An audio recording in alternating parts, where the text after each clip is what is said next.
झारखंड व महाराष्ट्र प्रदेश में भी विधानसभा के लिए आम चुनाव हो रहे हैं।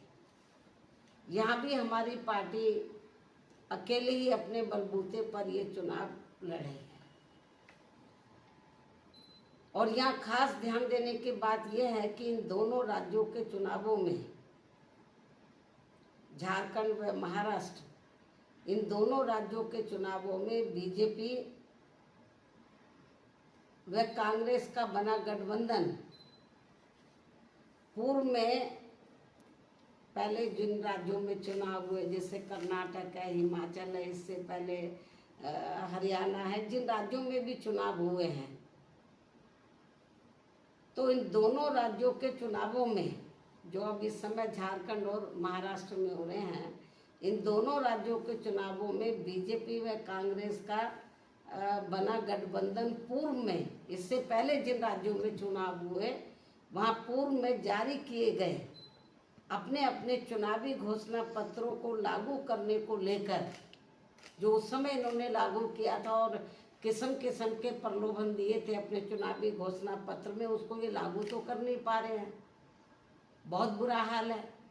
क्योंकि कर्नाटक में काफ़ी कुछ गवर्नमेंट की पोजीशन खराब हो रही है, हिमाचल में भी हो रही है। हिमाचल में तो हालत ये खराब है वहाँ पे इतनी ज़्यादा गवर्नमेंट की कि वहाँ के सरकारी कर्मचारियों को वो वेतन तक भी नहीं दे पा रहे हैं।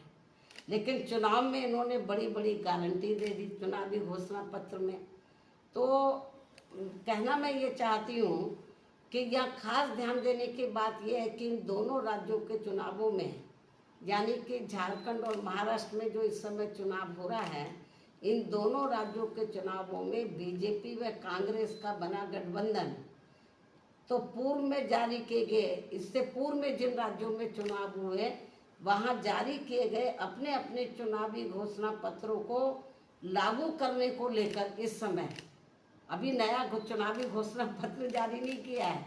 इससे पहले जिन राज्यों में चुनाव हुए वहाँ इन्होंने चुनावी घोषणा पत्र जो जारी किए, तो पूर्व में जारी किए गए अपने अपने चुनावी घोषणा पत्र को लागू करने को लेकर एक दूसरे पर काफी आरोप व प्रत्यारोप लगा रहे हैं। जबकि इस मामले में ये सभी पार्टियां एक ही थाली के चट्टे बट्टे हैं, जिनके बहकावे में इस बार यहाँ की जनता को कतई भी नहीं आना है। और अब तो इस मामले में कर्नाटक की कांग्रेसी सरकार के खुद ही इस पार्टी के राष्ट्रीय अध्यक्ष इस मामले की पोल भी खोल रहे हैं। और इस मामले में ऐसे सभी पार्टियों पर अब जनता को कतई भी विश्वास नहीं करना है। इतना ही नहीं बल्कि पूरे देश में हर क्षेत्र में महिलाओं का उत्पीड़न होना अभी तक भी बंद नहीं हो पा रहा है। और इस मामले में अभी हाल ही में महाराष्ट्र में अरविंद सावंत द्वारा जिस प्रकार से वहाँ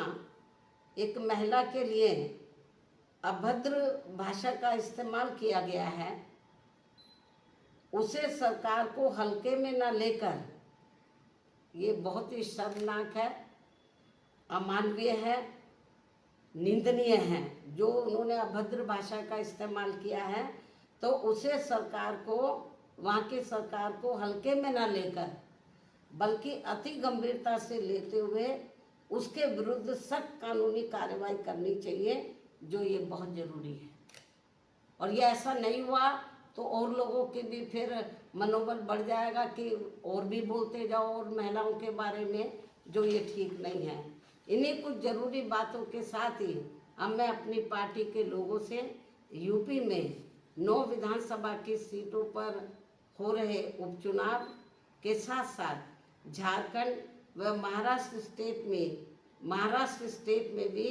विधानसभा के लिए हो रहे आम चुनाव में अपनी पार्टी के उम्मीदवारों को जिताने की भी पुरजोर अपील करती हूँ। धन्यवाद। जय भीम व जय भारत।